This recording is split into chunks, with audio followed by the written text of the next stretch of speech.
ಬೇಗ ಕಮ್ಮಿ ಆಗೋದಕ್ಕೆ ರೀಸನ್ ಏನ್ ಗೊತ್ತಾ? ಮೊದಲನೇದಾಗಿ ಹೀಟ್ ಅಥವಾ ಶಾಖ ಅಂತ ಕರಿತೀವಿ. ಬ್ಯಾಟರಿಯ ಅತಿ ದೊಡ್ಡ ಶತ್ರು ಅಂತಂದ್ರೆ ಅದು ಬಿಸಿ.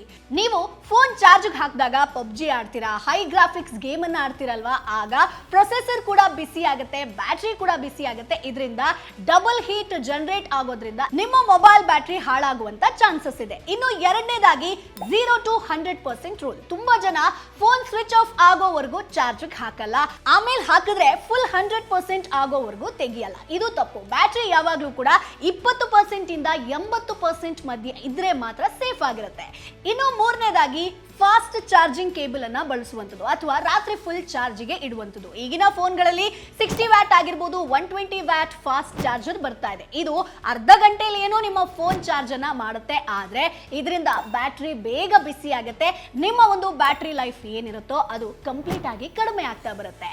ಅಷ್ಟೇ ಅಲ್ಲ, ನಿಮ್ಮ ಹಾರ್ಡ್ವೇರ್ ಮಾತ್ರ ಅಲ್ಲ, ನಿಮ್ಮ ಫೋನ್ ಒಳಗಿರುವಂತ ಸೆಟ್ಟಿಂಗ್ಸ್ ಅನ್ನ ಕೂಡ ನೀವು ಚೇಂಜ್ ಮಾಡಬೇಕಾಗುತ್ತೆ. ಮೊದಲನೇದಾಗಿ ಬ್ರೈಟ್ನೆಸ್. ದಿನಪೂರ್ತಿ 100% ಬ್ರೈಟ್ನೆಸ್ ಇಟ್ರೆ ಯಾವ ಬ್ಯಾಟರಿ ತಡ್ಕೊಳ್ಳುತ್ತೆ ಹೇಳಿ? ಹಾಗಾಗಿ ಆಟೋ ಬ್ರೈಟ್ನೆಸ್ ಅನ್ನ ಬಳಸಿ ಸ್ನೇಹಿತರೆ. ಇನ್ನು ಬ್ಯಾಕ್ ಗ್ರೌಂಡ್ ಆಪ್ಸ್ ಏನಿರುತ್ತೋ ಅದೆಲ್ಲವನ್ನ ಆಫ್ ಮಾಡಿ. ಫೇಸ್ಬುಕ್ ಆಗಿರ್ಬೋದು, ಇನ್ಸ್ಟಾಗ್ರಾಮ್ ನೀವು ಯೂಸ್ ಮಾಡಿಲ್ಲ ಅಂತಂದ್ರೂ ಕೂಡ ಹಿಂದ್ಗಡೆಯಿಂದ ಕೆಲಸ ಮಾಡ್ತಾ ಬರುತ್ತೆ. ಸೊ ಹಾಗಾಗಿ ಬ್ಯಾಕ್ ಗ್ರೌಂಡ್ ಅಪ್ಲಿಕೇಶನ್ ಯೂಸ್ ಆಗಬಾರ್ದು ಅಂತಂದ್ರೆ ಆ ಸೆಟ್ಟಿಂಗ್ ಅನ್ನ ಆನ್ ಮಾಡ್ಕೊಳ್ಳಿ. ಇದರಿಂದ ಬ್ಯಾಟರಿ ಡ್ರೈನ್ ಆಗಲ್ಲ.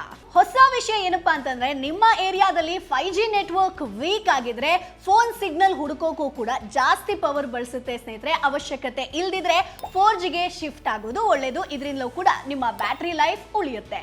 ಸೊ ಈ 5 ಕೆಲಸ ಮಾಡೋದ್ರಿಂದ ನಿಮ್ಮ ಒಂದು ಬ್ಯಾಟರಿ ಲೈಫ್ ಏನಿರುತ್ತೋ ಅದು ಜಾಸ್ತಿ ಆಗುತ್ತೆ.